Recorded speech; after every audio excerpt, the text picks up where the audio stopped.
vlog again. Just can't wait to do a vlog again. The life I love is making vlogs for my friends, and I can't wait to do a vlog again. Doing a vlog again. Going places that I've never been. Seeing things that I may never see again. And I can't wait to do a vlog again.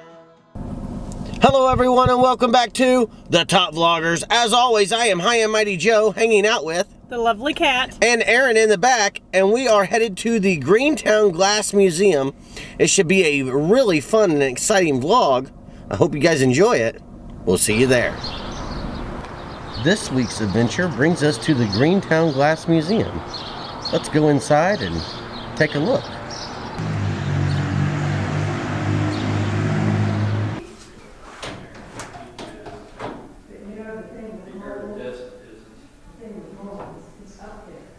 The next thing that will be on is all the shelves, because it grows and spreads. And we have a dishwasher now, too. We do. Mine, we got one of those big ones. You don't want to. You're bad. You don't have to worry about breaking them. They're shelves. They don't sell them. Once in a while, oh, count it, look at the books and see how many we sold last year. Probably 10. No, we didn't get that high. I Take a think guess. it's somewhere that's free. I don't know. There was what happened to all the, welcome. Now, as you walk in on the right-hand side, here's a quote that has all of the different pictures of things around Greentown. So basically what this is this is the Greentown Glass Museum.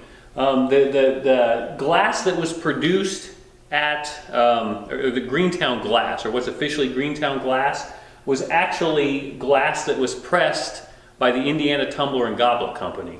So the factory that began in 1894 and was in production, and actually the factory burnt down to the ground in 1903. So it produced glass for 9 years, and what makes it unique, at least for us in our community, is the factory was here in Greentown. So, long story, but when 100 plus years ago, Greentown was trying to find out, hey, what do we want to do? What are we looking for? Natural gas was the big thing, and to fire up the furnaces to melt glass, you needed natural gas. So it was an area along in this area that was high concentration of natural gas, so they built the glass factory. The glass factory produced glass, like I said, for 9 years until it burnt down. Lots happened during that time, but we kind of set the museum up after the remodel to try to make it a more of the production order of the glasses of the glass factory. So again, today most collectors will call it Greentown glass, although it was never really called Greentown glass at the time. Sometimes people ask, hey, did it have a mark, or was there something that indicated it was from that? No. I mean, back then, all they wanted to do was sell glass. So they just kicked it out as quick as they could, whatever the customer wanted, and got it. So, but anyway, so pressed glass, so going back to what pressed glass was, is pressed glass was actually warmed up in a furnace, so all the glass chemicals were warmed up in a furnace. This is by no means what it is now. I mean, it was a much bigger furnace. But then they would have workers take globs of the glass out and actually put it into a glass press. So they would dump the molten glass into a glass a mold like this, and then once the mold was done, they would have this press, which then had a plunger on top of it and would press the glass down, and then it would fill in all the cavities of the mold and create the actual pressed piece of glass. We're very excited to have this particular mold. This actually was a mold that was used at the factory back then. We just actually received this about a year and a half ago, almost 2 years ago. But the factory burnt down. There was no reason to keep anything here. If we look at what this mold, I mean, it's nothing but a very heavy cast iron. And back during the World Wars, they had all the different iron drives.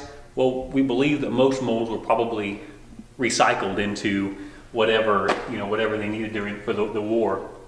But this particular mold, along with another one that we have over here, somehow made it, and they ended up with Fenton Art Glass Company.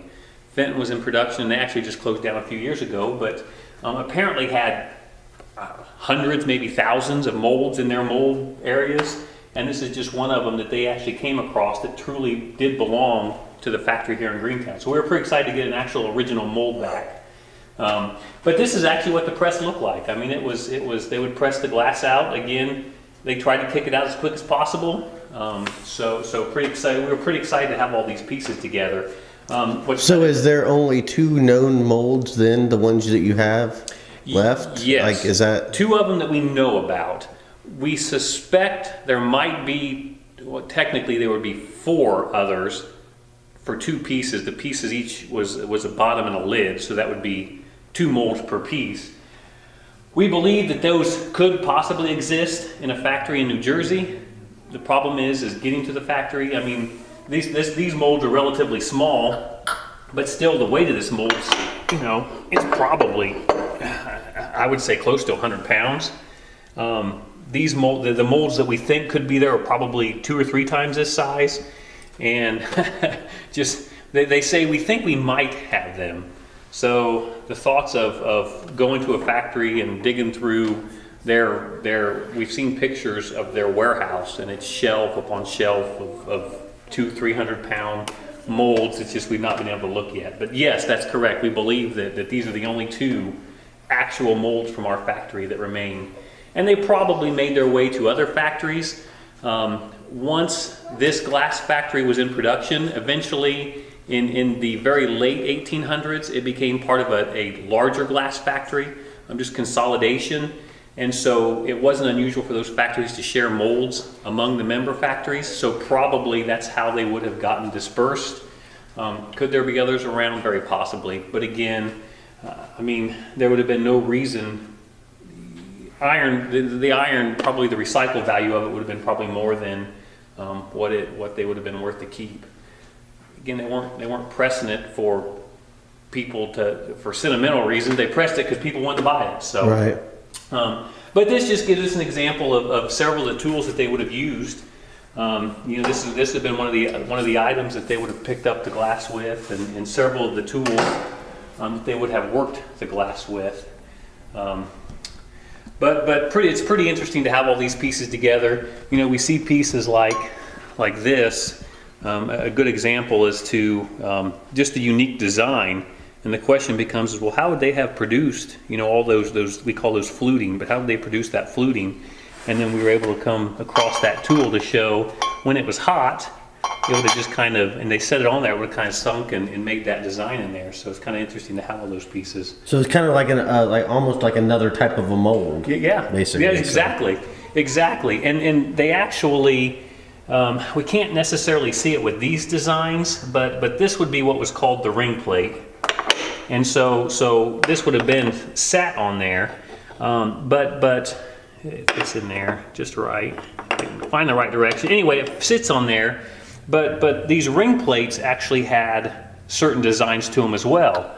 And we can see from that piece how that ring plate would have formed the top of that design there. So what they would have done, and there's several pieces that are like this, but instead of changing the entire mold, they could have changed out a ring plate and then made 2 separate pieces with 2 separate designs, with only changing this instead of having to have multiple large molds. If you think about just the way to create this mold itself, you would have had to have, at the time, there would have had to have been master mold makers, because this was just a block of iron. They would have had to create the design, and then they just had to use their tools to get in here and make that design.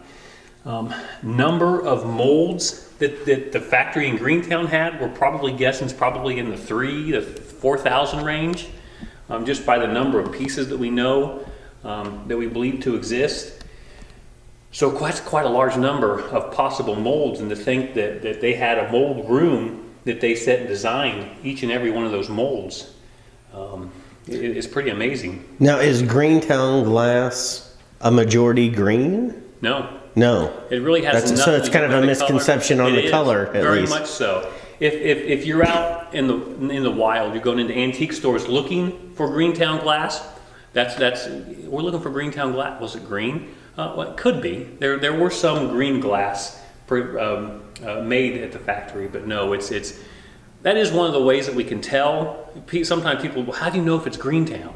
Well, patterns. There were certain patterns that were produced here. Color is a way that we can tell. I mean, there was a limited number of colors they were able to produce here, so that does allow us to know, could it possibly have been here? So, but then, and this is actually just a recent part of our renovation was they changed the way that the layout is, and we changed it so we could kind of get an idea as a timeline. So as we walk around the factory, we'll be able to see a timeline as to what was first created, what patterns, and then we can kind of see.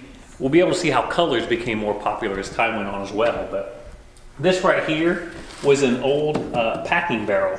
And we can see that once the glass was produced, it would have left the factory in a packing barrel like this using straw. So again, we're using glass and we're packing with barrels and straws. So it's not like there was styrofoam or things like that.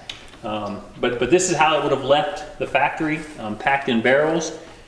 They used barrels because they could roll barrels up on the train cars. There was a rail line that ran right by the factory. They would stop and pick up all the barrels and they would ship them all across the U.S. There's actually evidence that they were shipped to Great Britain, evidence that they were shipped to Australia. So there have been pieces found in those parts of the world. So shipped all over the world really in these types of barrels. So as we move along here, we'll kind of just basically start looking at the different patterns that were designed here. So in the early years of the factory, they really began using and making items that were what they call packers' goods. A lot of times today we call them barware, but they were just designed to be jellies, mustard pots. When we think about packaging back then, again, they didn't have plastic, so oftentimes they would have sold peanut butter or mustard or anything in glass jars, and these glass jars would have had little tin caps that they placed on top of them.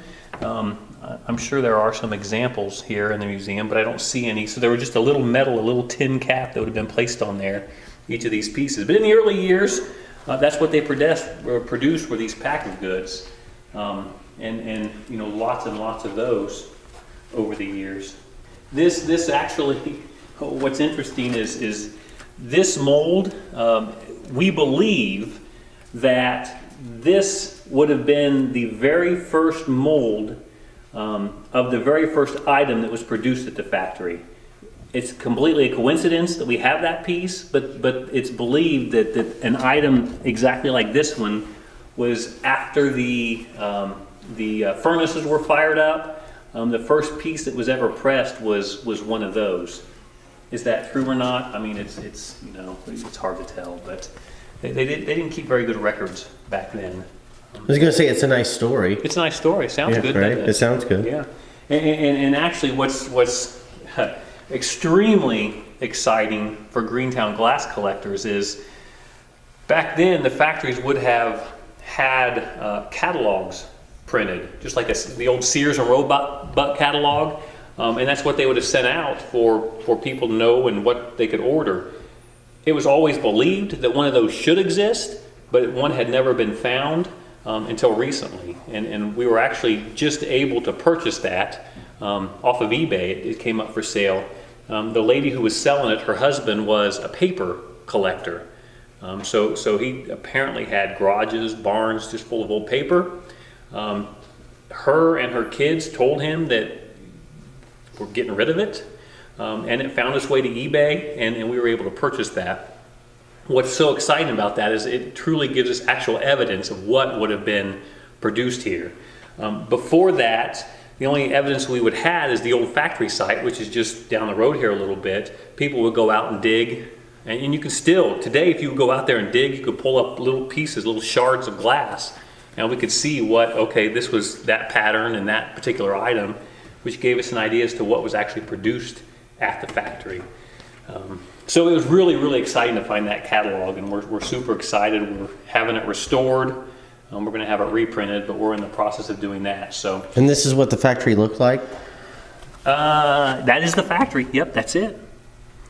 That is it. That's the factory before it burnt down, and I believe there's a picture later that we'll see of the factory. Now, is that like a piece of the factory that was left? That's actually an old gas main. Okay. So that would have been part of the they would have had to drill oil wells, and that was part of the gas line that came out of. I don't know that was actually at the factory, but it just kind of shows an example as to what that would have looked like.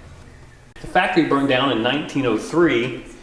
The first research, as time went on, I mean, it really wasn't until about the 1930s before somebody started to become interested in Greentown glass. And from 1903 to 1930s, I mean, we're talking 30 plus years, anybody who would have worked at the factory was 30 years older if they were still alive.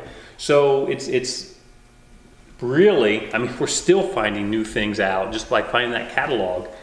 That catalog alone, we found several things that are new that we did not know. So here we are now 116 years later, still learning new things, just because, again, the records just weren't well kept. And we laugh and joke and ask why. Why did they do that? Sometimes we say they probably just did it because they wanted 100 years later for us to ask questions. But anyway, this is one of the first major pattern lines that came out of the factory. This particular pattern line is called Austrian. What was very interesting about this pattern line is before they could press glass, so using the mold and the press, they used to actually cut glass. So this pattern kind of is very similar to what the old cut glass type patterns would have looked like. And pressing the glass has allowed the production of beautiful glass to really move a lot quicker. It would have taken a lot more time to cut each piece of glass, and they would have done that with some sort of a grinding wheel.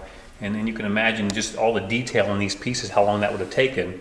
So pressing the glass allowed that to happen much, much quicker. What's also interesting or maybe not terribly surprising is there were a large number of glass factories at the time. So it was always a big deal for other glass factories to try to imitate whatever was selling best. And so they were constantly coming out with new things and imitating and patterns that were very, very similar. One of the earliest colors that would have come out of the factory was the crystal glass or the clear glass. That was really kind of the first color that they began. I say color even though crystal is really colorless, but and then after that they started kind of doing some of the different colors, and we can see that they did kind of this, we call this amber glass, kind of the brownish, and then we also have the emerald green and then the canary. A lot of times most glass collectors would call that Vaseline glass. For whatever reason, Greentown collectors call it canary. But you can kind of see the difference in color between the two greens. There was no intention. It was just the chemical batch that got mixed. Probably one day there was a little bit less of something mixed, thrown into the batch than another day. So it oftentimes gave a little bit different colors there. So then we can kind of continue along here and just see the different pattern lines that would have come out as time went on. Again, they were always trying to come out with something new, something different. And so there were several different pattern lines along the way that would have come out. This particular pattern here is called Early Diamond. And that's what collectors today call them. Each pattern would have had what they call an original manufacturer number, an OMN. And that's how they would have sold them from the factory, was you purchased OMN 200 or whatever the number was. But collectors over time have given them different names. Some of them are probably relatively historically accurate. Others, not so much. I like this blue, Yeah, purplish that's color. Pretty. That's a very pretty color. That's one of my favorite colors. You imagine just having a set of that at your house. Oh. You know what I mean? Like, Oh yeah, yeah, that'd be beautiful. Yeah, and then that's the thing today is we just don't use hardly anything glass anymore. oh yeah. So again, this kind of just is a continuation, and it kind of picks up back on this side over here. This would have been this was one of probably the most popular lines that came out of the factory here. It actually was called at the time the Dewey line, D-E-W-E-Y. Just a tidbit in history. Back during the very late 1800s was the Spanish-American War. There was an Admiral Dewey for the United States Navy that had a pretty major victory, a pretty major victory naval win, and that really was a big deal back then. And so lots of companies came out with different items to commemorate him. Probably this pattern was in development, and when he won that, they just decided to name it that. So, but that is still a pattern that we call it today is the Dewey pattern, and that's where that came from. But as we move along, and we can kind of see too what I like about this layout is it kind of helps us maybe see the popularity of the colors as they came in and out. Again, they probably produced colors based on what the customer wanted. But during the time of Dewey, we can see that the canary and the emerald green and then the amber, which is that brownish color, were probably the most popular. We do see a few blue items. Those are extremely difficult to come by, which tells us they probably weren't mass produced that way. It was just that somebody at the factory liked the blue, probably made one home, and we call it a lunchbox special. Probably took it home in his lunchbox and maybe gave it to his wife as a present or something. But then the next pattern line, we can kind of see that as the canary, kind of the yellowish, the Vaseline glass kind of probably lost popularity. The green and the amber kind of started to pick up popularity, as we can see from this case. Types of things that they produced, I mean, they produced lots of most things that we would think would just be right there on the kitchen table. So lots of table lines, butters, creamers, sugars, pitchers and tumblers. Some of these would have been cake stands or sauces. Again, they did things differently back then than we do today. They had actual creamers on the table. They had oil that they used quite a bit. They would use a sugar dish, lots of butter. So they just produced items that would have been used for that. They also did produce several what we call novelties. A novelty really was not a whole lot more than just kind of something fun. This up here on this top shelf, again, this kind of was commemorative to Admiral Dewey. So there's an actual picture of him. And this was another item that would have come out to help commemorate Admiral Dewey and his win there, his naval win. So kind of interesting there. And then we got into what we call the cord drapery pattern line. It was probably the most extensive pattern line that was produced at the factory. There's probably more pieces in this particular line than about anything else. And this is a particular line that would have really shown the popularity of doing different types of finishes. So for example, you look at the very large compotes down here, and they would have come out of the mold round, but then they would have had a way to either square it up, which we can see there, or even do the multi-flutes.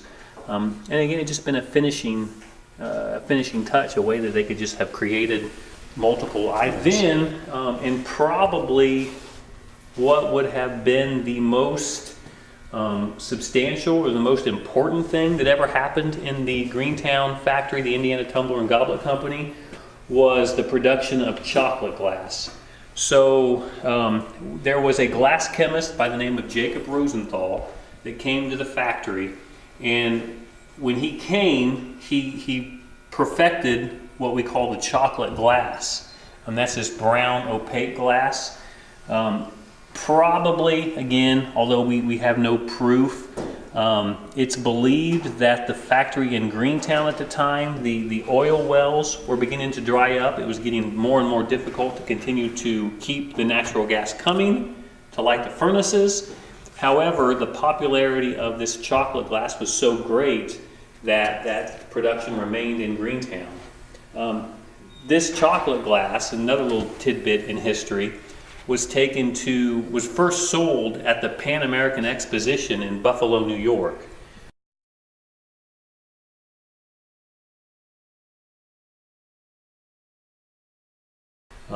It was kind of debuted there. Huge, it's kind of one of the old world fairs. I mean, countries from all over the world came, and this chocolate glass was produced there, and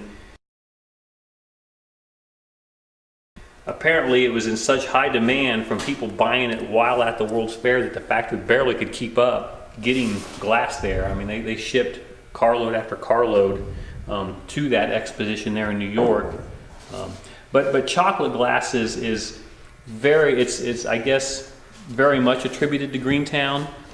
Most collectors, most people will say that it began as Greentown. Now, it was also produced at other factories over the years, but people would have said that it really got its start in Greentown. So huge deal for Greentown and Greentown collectors, and it really made a huge difference. Most times, you asked about green glass, was it green? Most time people will say it's chocolate. Oh, chocolate glass is Greentown glass. So I would say the chocolate glass is probably more associated with Greentown than any other color. But several pattern lines in the chocolate ware, and that was very heavily produced during the later years of the factory until also, I guess, and the other thing that would have made Greentown very, very famous was what they called the golden agate color. So same glass chemist, Jacob Rosenthal, came out with a new color, and it's actually over on this side. It's what we call golden agate. It's somewhat unique. It's interesting. I've heard several people try to debate exactly how the color was achieved, because when it came out of the furnace, it would have come out as one color, and either reheating or doing something with reheating would have created the milky white color. So it's really pretty. It's beautiful, and to think that it would have, it's the same color of glass, but just because of how it heated and reheated, it produced the separation of the colors, the amber and the milky white. This really took hold in 1903, and I mean, this was basically what was being produced at the factory at that point. I mean, it really kicked out. After the golden agate, this one piece, and there may be 2 or 3 known pieces, but it's believed that this was probably what was going to be next. Today we call that rose agate. Absolutely beautiful. Again, we know that piece exists, and then there might be 2 other pieces out there known to exist. That is gorgeous. Yeah. And the pattern over here on the other side is called the strawberry pattern. And the thought is, again, by looking at the design and how the different panels are, it's believed that probably this was going to be the piece for that color. But the factory burnt down in 1903, and it was never rebuilt. The color was never reproduced again, and so what could have and would have been, we don't know. Is there a reason the factory wasn't rebuilt? Well, again, we can get into all kinds of speculation. I didn't know if there was like a given reason that has been given for the most part. Or? There is, yeah, money. Money. Okay. Yeah. It's interesting. The fire at the factory began on a Sunday afternoon, after the final shift for the week had left. A few months before the fire, insurance on the factory was raised quite a bit. What caused the fire? I mean, we've heard that possibly the railroad didn't have the correct spark arresters on their equipment, so maybe a spark came from the railroad, caught the barrel of haze on fire, you know, that on fire. Hard telling, nobody was there. But when it came down to it, natural gas was a problem in this area. The factory was gone, so money was, you look at the economy at the time, the economy wasn't in great shape, so it probably became it just didn't make sense to build.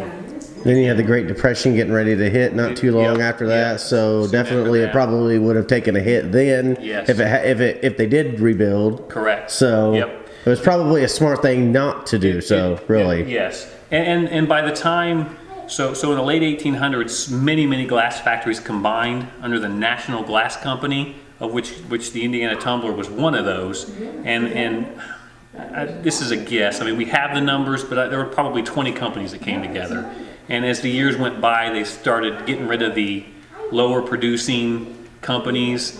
Again, if it had not been for the chocolate glass and then the golden agate, they probably would have closed the factory several years before it burnt. But that kind of kept it going. So then once it was gone, what was the point? Right. But because National Glass still had factories in Ohio, Pennsylvania, different places like that they were able to keep producing. I wish they would have been able to produce this still. Like that. That was just gorgeous. There was a company. There is a reproduction of that color. Okay. And we have a reproduction case over here, I believe, but it's just not the same. Right. It's just not the same. That would have just been just astounding to see. It would have been nice to see this in other things too. Yeah. To you know what I mean, to be able to see like something like this, or or a cup, or the other piece that's known to exist in that color is it's believed that there are 2 toothpicks that exist in that color. Here we are. So yes, it would have been. It would have just been amazing. And that's the thing, is there may be more out there. We don't know about it yet. Now I noticed over here on this, in this case, there was like a piece of black, but it looks like it's been broken. Yes. Or something. Is there a story behind this? Well, why it's black, and I noticed it looks like it's the only black looking piece too in all the cases. So it really has to do with the chemical composition of this glass, and you can see the different variants, how it varies from a real light to the real dark. How it actually came out almost black, I don't. If I was a glass chemist, maybe I'd know, but I do know that when they would go to reheat a piece, it would lighten it up substantially. This item up here is called a cruet, and just the way it was pressed and designed, it had to be reheated several times to get its shape. And usually we see these are very, very light colored, as opposed to something that would be much darker. But the black, whether it was a test piece, whether they were trying to do something new, I don't know. And we have a nice little case over here on the wall that kind of talks about the different chemicals that would have been used to produce the various colors. And it's kind of interesting to see the types of items that would have been used to actually produce glass. A lot of people see, like for example, the canary glass, or that Vaseline glass, was actually, they use uranium. If you had we call it a geiger, it will actually read on a geiger with the uranium used. Got to be careful shipping that. A lot of people buy glass on eBay. If it's listed as a uranium piece, the post office oftentimes won't mail it. Oats were used to color for the amber glass, copper, and so all the different items that would have been used is just kind of amazing. This would have been one of the earliest researchers, not the earliest, but one of the earlier researchers, Dr. Ruth Herrick. She was a doctor who her office was up in Michigan, and she came across Greentown glass coming through town one time and absolutely fell in love with it. And she was one of the earliest researchers, and really did a lot for research of Greentown glass. Personal collection. Most of them are on loan to us from the museum up in Michigan. It's kind of neat to have those pieces here for that special display. Over here's some very interesting, here's some of those tin caps that we were talking about earlier. Okay. So they would have actually been sold, most of the pieces would have had a tin cap on them. Now, would every piece been sold with a tin cap, you think, or would it maybe have been like a No, like they were shipped with tin caps on them. Okay. I wouldn't say every piece had one, but I would say that they did ship them out regularly with tin caps. Okay. These we call them animal dishes, but you know, very interesting. Probably we think a lot of them would have been shipped out, and then they were shipped to a grocery store who would have bought them, and who would have said, hey, if you buy this peanut butter or this mustard, you get a dish to take it home with. But just the design, especially of these dueling chickens, is just amazing that they were able to create such a intricate design. Those are just absolutely beautiful pieces. Another, I like the rabbit. The rabbit, yes. Yeah, that's cute. Yes. And we call this the dolphin. And it was actually called a dolphin at the factory. But another item that when you talk Greentown, most people associate the dolphin with Greentown glass. I don't know why that happened. It just did. But pretty famous as a Greentown item. This is kind of interesting. This shows. This is actually how it was shipped from the factory. In this box, so this little set is kind of a cute little set that somebody was able to find the set and with the actual original box all packed away, and it's dated in pencil in the box in 1902. So that would have been what, about a year you said before the factory broke down then? Yeah. So about a year before exactly, and it for Emma from Grandma Markey, 1902. So it must have been a gift that Grandma gave, granddaughter. And granddaughter kept it. What a beautiful, just a neat set to actually have the old original box together. I wonder how many complete sets of things like that, you know what I mean, are out there like that. Like that's. We'd say, very few, but who knows? You don't know. I mean, it just is shocking things that pop up. It's you just never would have thought would have popped up. And you can only imagine the internet, what it has done, to be able to find things, and compared to where before it would change the game tremendously, I'm sure. So the catalog that we found would have been long. If it wasn't for the internet, it would have been long gone. It would have never been found. The lady was about ready to pitch it, but she happened to go online and actually found our website, and she was searching for it, and that's why she ended up listing it. And so it was just amazing how that happened. Here's several of the novelties that would have been produced there, probably just for fun. Whether it was the buffalo paperweights, the Indian heads. I was gonna say I like the Native American heads. I love those. I love those. At one time they thought they called them the Indian head creamer, but I don't really think it was a creamer. It was probably more, again, something that a jar of peanut butter or mustard would have sat in.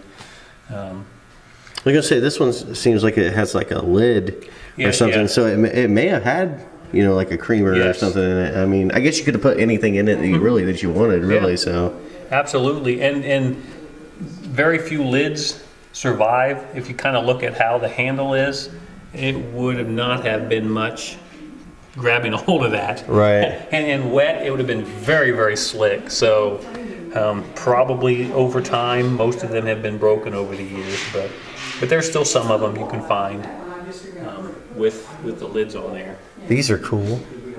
Yes. The faces. Yeah, originally they were called, I believe, Old Lady. Old Lady. Yeah, that's kind of what it looks like. I like an old lady. Today we call them witch head toothpicks, but I think they originally came from the factory just called Old Lady toothpicks. And it's got a box too. Yeah, that box was that's a particular. Most of the glass in here is donated by individual collectors. They still own them; they're just on loan. And that was somebody's personal items, and he had that box built, so it wasn't an original box, but neat way to display them. Yeah, very beautiful. Cigar holders at the time were relatively popular. That's a good example of an actual cigar holder. There's several other items. When you go through the catalog, there were several other items that were grouped together that was called as some sort of cigar set. And you put the matches, it looks like, on the outside. Yeah, you put the pre-lit match on one side, and once you lit it and you were disposing of it, you would have thrown it on the other side. That's a nifty little invention. Yeah, they're really kind of neat. Like these dog heads too, they're kind of cute. Yes. Yeah, those are neat. We have a dog, so. Okay, yep. Here, this is the reproduction case. So, Yeah, it doesn't look like that. So no, as you can see up here, the attempted reproduction of that color, the golden agate, it's just not the same. Yeah, I was getting ready to say the same thing. It just didn't come out. It almost looks like you burnt a candle in there and then tried to dig out the wax. You know what I mean? That's really what it looks like. Where the other one, you could tell it was like smoothly through all the way. Yes. Why in the world? I mean, that glass chemist ended up working for Fenton. So after the Greentown factory burnt down, he bounced around for a little bit and ended up at the Fenton company, and he actually retired from there. Why did he take it? I don't know. Why didn't he take it with him? I don't know. Why didn't he remake it Why there? didn't he remake it there or another factory? Right. I don't. We don't know that. So now, is everything in this case a reproduction? Everything then? in this case is reproduction. Yes. Okay. Yeah. And you can see they tried to reproduce the buffalo and the dog heads and several things. Now these were reproduced to sell to by the time all this stuff was reproduced, people were collecting these types of things. So most Greentown glass, nobody ever thought it would be collectible. If they did, they probably would have marked it or something. But by the time all this came out, it was all collectible. That's the tour. All righty. And the factory burnt down in 1903, and what could have or would have been, one can only imagine. Well, like you said, the money was an issue, and like I said, the depression was getting ready to hit real big and real hard. Yeah. So they probably would have lost quite a Natural bit. gas Quite a bit hard to right come then. by. Yeah. It would have been it would have been rough to keep sailing through it. So Yes. it was probably a smart decision not to rebuild. Yes. Yes. They had the money. They had the insurance money. They were able to take that. The glass company themselves were in financial troubles. There was just a lot going on that it just was never meant to be. Well, they've left us some beautiful glass to look at. Yes, they did. And admire, and we want to thank you very much for giving us a tour. Yeah, We appreciate absolutely. I'm it. glad you came in. Yeah, we definitely enjoyed. I enjoyed it. I don't know. Maybe we'll come back for it. You never know. Well, that's going to do it for us here today. We sure did enjoy this. It was a fun and exciting time. I learned a lot about Greentown glass and just glass in general. So, did you enjoy it, my dear? I sure did. It was a very fun and exciting vlog for us. And like I said, I hope you guys enjoyed it as well. I know Aaron had a lot of fun. He even got a free piece of glass. So, it was nice to be able to go and enjoy something so nice. And the guy was very knowledgeable about all of the different glass and the factory and things like that. Don't forget to hit that subscribe button if you're new here. If you're not new here, go ahead and hit that notification bell. That way you know what goes on with each of our upcoming videos. You can also join us on all of our social media websites, Instagram, Facebook, and Twitter at The Top Vloggers. Also, if you would like to help us reach the top, you can do so by going to www.patreon.com/thetopvloggers. Without your help and support, these vlogs would be almost impossible to do. And I think that's going to do it for us here today. And until next week, Top Vloggers. Out.